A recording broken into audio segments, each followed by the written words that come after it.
There's an interesting dynamic between writers who focus on character interactions and writers who focus on environmental interactions. Or environmental presentations. And the word focus there is.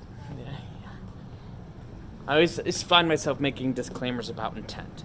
Right, so we're not always talking about these guys intentionally do this, but it sort of manifests in their work, and we can recognize it in their style.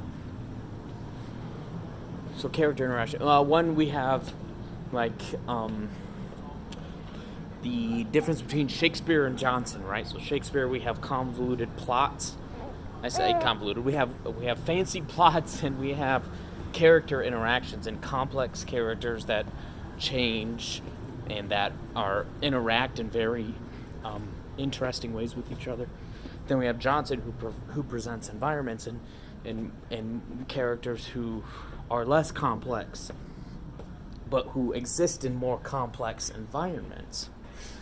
In either instance, we have presentations of mind. So we have showings of mind states by either the character. So one is sort of in a weird way the inverse of the other, and both are tools. Poets a lot do the environmental version. Well, they'll paint you a beautiful scene. They do a lot of scenery, a lot of environmental stuff. Just go read some Wordsworth right now.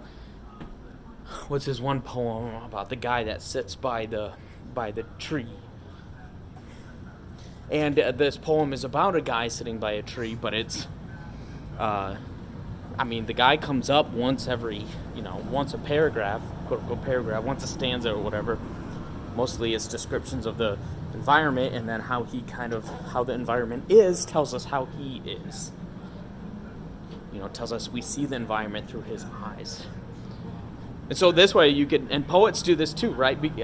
Do this because, right, what is a poet? Is the kind of the classical lonely person, and they're good about writing from single viewpoints, and you need the environment to bounce off in this way. Emily Dickinson is another one, and you can. I'm just a lot of poets. I'm just giving examples that I can think of with her bird poem. The bird by the walk. The way the bird. Go read that poem. It's amazing. The way the bird flutters away, like a oar divides the ocean. Now she says it differently than that. It's a even a more obvious presentation of her mind, and it's actually kind of more of an explicit, specific one as well.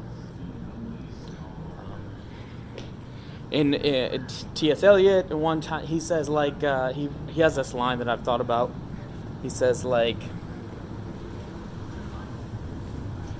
when he's referencing a piece, he's doing a critical piece on Ben Jonson, and he says this line, and he's commenting on Ben Jonson's kind of high speech, and I don't mean high as in like Shakespearean, because obviously it's literally not, but I mean high as in theatrical. He was a very true to form person, and it kind of sounded quote unquote unnatural sometimes. But